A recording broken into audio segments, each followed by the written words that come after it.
Tonder het jy jou besluit geneem? Ja, nee, my besluit is gemaak. So die meisie wat op die plaas gaan agterbly vandag is Mariska. Dankie baie. Mariska? Hoe het dit gevoel om jou naam te hoor? Ek sal dit net uit sien. Is reg.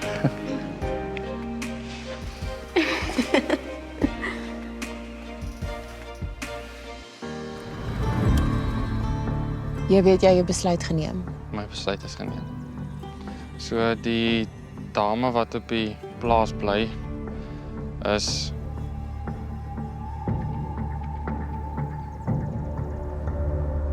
Daniel.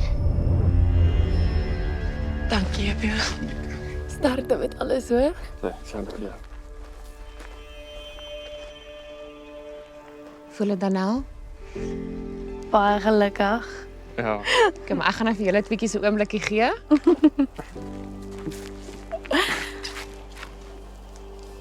Dankie. Quintus, het jy jou besluit geneem? Marcel, ek het my besluit geneem. So die dame wat ek sal graag beter wil leer ken en ek graag sou wil hê moet agterbly by my op die plaas.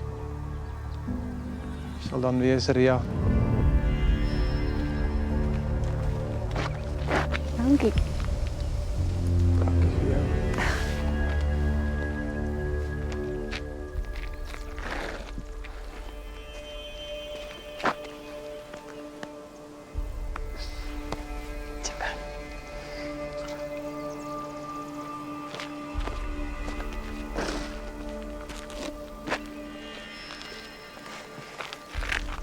Ek weet dit is baie swaar. Neil, het jy jou besluit geneem? Ek het ja. Okay, so die dame wie ek wil hê moet op die plaas bly is Mikkel.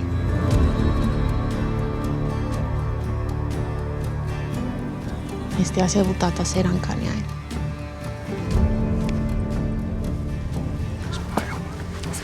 Sterkte, geniet dit. Dis oké.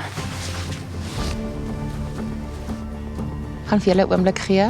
Dankie.